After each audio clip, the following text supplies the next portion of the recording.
Oh my God, McIntyre with a claymore to the damn referee. Last night on SmackDown, everyone saw a main event end in chaos. But what if I told you that in all that chaos, you missed the single most important long-term story WWE just told? This wasn't a random brawl. This was the birth of WWE's next dominant faction, and they formed their alliance right in front of us. The Ilja Dragunov Open Challenge steals the show. Before the chaos, we were treated to absolute greatness. Ilja Dragunov's US title Open Challenge is becoming the best part of SmackDown, and this week, Johnny Gargano answered. This was their first ever singles match, and it was an A-grade, hard-hitting classic that proves Dragunov is untouchable right now. But watch the details. Tommaso Ciampa's involvement wasn't just a distraction, it was a preview of the tag team dynamics we'd see later. Dragunov survives, but the night was just getting started. The main event that wasn't. Cody Rhodes, fresh off his SNME win, faced his old rival Aleister Black. The history is deep, the intensity was real, and they were delivering a main event war. But then, Drew McIntyre snapped. He stormed the ring and clamored the referee, a line you simply do not cross. But here's the moment everyone missed. Aleister Black didn't protest. He didn't look shocked. He made a conscious, calculated decision to join Drew McIntyre. This was an alliance formed in that split second. The fallout and the suspension. The chaos forced Damian Priest to sprint to the ring, creating a wild standoff. On one side, the furious, suspended Drew McIntyre and his new sinister ally, Aleister Black. On the other, the top champion Cody Rhodes and the man who saved him, Damian Priest. General Manager Nick Aldis had no choice but to suspend Drew McIntyre. But a suspension doesn't stop a war, it just takes it underground.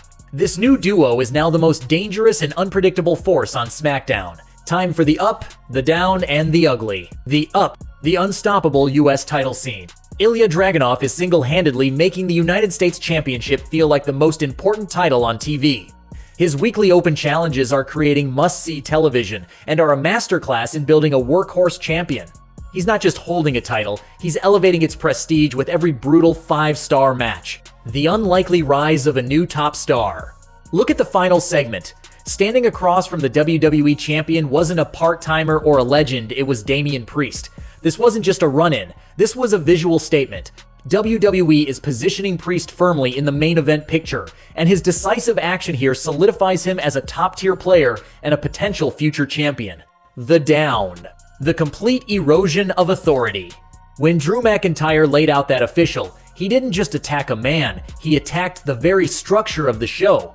Nick Aldis' suspension feels like a desperate move, not a powerful one. It proves that a superstar's rage can completely shut down the GM's control, creating an anything-goes environment that makes the brand feel lawless and unstable. The forgotten feud. While the main event exploded, another major storyline was completely sidelined. The heated rivalry between Rey Fenix and the Sikoa family, which also involved a returning Shinsuke Nakamura and the Motor City Machine Guns, was relegated to a short, rushed match. This is a feud with multiple layers and top-tier talent, but it got lost in the shuffle, failing to get the time and focus it deserved to truly hook the audience. The ugly. The new power alliance. McIntyre and Black together is a nightmare for the entire roster. This is the beast in the brain trope on steroids. You have McIntyre's raw, unchecked fury combined with Black's dark, methodical mind. This isn't a temporary team. This has all the makings of a dominant, long-term faction that could run SmackDown for months, targeting both the world and tag team titles.